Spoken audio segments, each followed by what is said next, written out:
کہ ہر آدمی دنیا میں داعی بن کر کے زندگی گزارے، اس لیے کہ آدمی یا تو داعی ہوگا یا مدعو ہوگا، یا تو حق کی دعوت دے رہا ہوگا یا غلط دعوت کو قبول کر رہا ہوگا۔ دونوں حالتوں میں سے کسی ایک حالت میں آدمی کو ہونا ہے۔ اگر آدمی حق کی دعوت کے ساتھ زندگی گزارے گا تو کبھی باطل کی دعوت کو قبول نہیں کرے گا، چاہے کتنا ہی برائی کے ماحول میں یہ ہو، یہ دعوت اس کے لیے قلعہ بن جائے گی۔ اور اگر آدمی کی زندگی میں حق کی دعوت نہیں ہوگی تو مسلمان ملک میں، مسلمان گھر میں رہ کر غلط چیزوں کو قبول کرے گا، اس لیے کہ قلعہ اس کے ہاتھ سے نکل گیا۔ اس لیے ایک تو دعوت کے ساتھ زندگی گزارنا، تو دعوت کے ساتھ زندگی گزارنے کی کیا معنی ہے؟ فرمایا ہر فرد امت میں چل پھر کر کے ایک تو اللہ سمجھانا کہ اللہ کیسے ہیں اور کتنے بڑے ہیں، لوگوں کو اللہ سمجھانا، اللہ کی قدرت سمجھانا، اللہ کے خزانے سمجھانا، اللہ کے احسانات یاد دلانا، تاکہ لوگوں کے دلوں میں اللہ کی محبت پیدا ہو جائے، اور محبت کے راستے سے انسانوں میں اللہ کی اطاعت اور فرما برداری زندہ ہو جائے۔ تو ایک تو لوگوں کو اللہ کی طرف بلانا، دوسرا ان لوگوں کو اللہ کے حکموں پر چلنے کا نفع سمجھانا اور نافرمانی کا نقصان سمجھانا،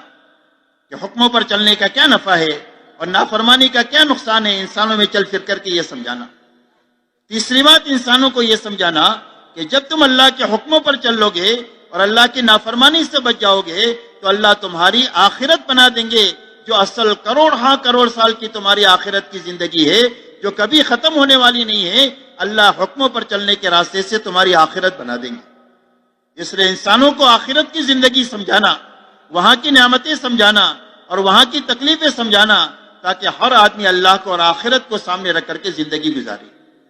اس لیے سب سے پہلی بنیاد ان بنیادوں کی دعوت ہے۔ حضور صلی اللہ علیہ وسلم نے پوری امت کو دعوت پر کھڑا فرمایا۔ دوسرا عمل دین کا سیکھنا اور سکھانا ہے۔ آپ نے پوری امت کو دین کے سیکھنے کے لیے اور دین کو سکھانے کے لیے تیار فرمایا، اور دین کے سیکھنے سکھانے کے لیے اس مجمع کا انتخاب فرمایا،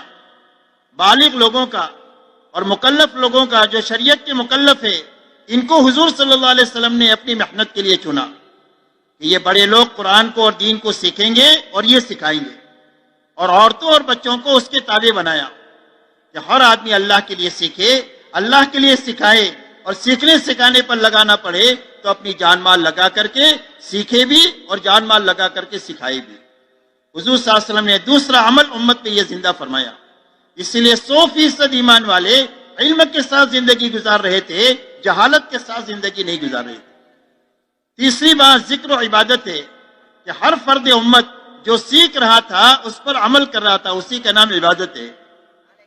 قرآن پاک اور حدیث پاک کے علم کو صحابہ نے جو لیا ہے وہ اس طریقے سے لیا ہے کہ اس آیت میں اللہ ہمیں کیا کرنے کا حکم دیتے ہیں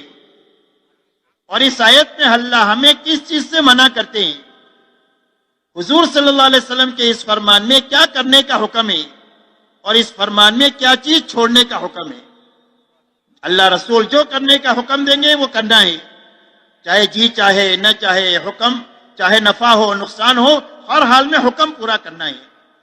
اور جس چیز سے اللہ اور اس کے نبی ہم کو منع کرے اس سے اپنے آپ کو بچانا ہے، جی چاہے تو بھی بچانا ہے، نہ چاہے تو بھی بچانا ہے، نفع ہے تو بھی بچانا ہے اور نقصان ہے تو بھی بچانا ہے۔ اس طریقے سے 100% ایمان والوں نے قرآن پاک کے اور حدیث پاک کے علم کو لیا اور عمل کے ساتھ یہ علم ان کی زندگی میں زندہ ہو گیا۔ اس کے لیے ان کی بارے میں آتا ہے کانو کتاب اللہ یمشون علی الارض، فرمایا زمین پر اللہ کی چلتی پھرتی کتاب تھے کہ جس کو قرآن سمجھنا ہوتا تھا یہ ان کی زندگیوں کو دیکھ کر سمجھ سکتا تھا کہ کرنے کے کام یہ ہے اور بچنے کے کام یہ ہے، جس سے ان کی زندگیاں بچی ہوئی ہے۔ اور چوتھا عمل جو ہے وہ اخلاق ہے کہ 100% ایمان والے ان اعمال میں اپنے آپ کو لگائے اور پوری امت کو لگانے کی محنت کیا، کسی سے لے کر نہیں کیا بلکہ اپنا لگا کر کے کیا، کہ ہر ایمان والا اپنی جان بھی لگا رہا ہے، اپنا مال بھی لگا رہا ہے، اپنی صلاحیت بھی لگا رہا ہے، اور اپنے فاقہ کو برداشت کر رہا ہے، تنگی ترشی کو برداشت کر رہا ہے اور اللہ کے دین کا کام کر رہا ہے۔ حضور صلی اللہ علیہ وسلم نے 100% ایمان والوں کو ان اعمال نبوت میں مشغول فرمایا، دعوت میں، تعلیم میں، عبادت میں اور اخلاق میں، اور ان چاروں اعمال میں پوری امت کے لگنے کے لیے 2 میدان محنت کے آپ نے تجویز فرمائے۔ ایک محنت نقل و حرکت کا کہ ایمان والے اپنے گھر کاروبار میں سے وقت نکال کر کے اللہ کے دین کو لے کر کے دنیا میں پھرے، دعوت دیتے ہوئے پھرے، دین کو سیکھتے سکھاتے ہوئے پھرے، اپنے دین پر عمل کرتے ہوئے پھرے، اور اپنی جان مال سے اللہ کی مخلوق کو راحت پہنچاتے ہوئے پھرے۔ ایک میدان آپ نے پوری امت کے لیے نقل و حرکت کا طے فرمایا، اس لیے سارے صحابہ اللہ کے دین کے لیے دنیا میں پھرنے والے تھے۔ لیکن کوئی بھی آدمی پوری زندگی نہیں پھر سکتا،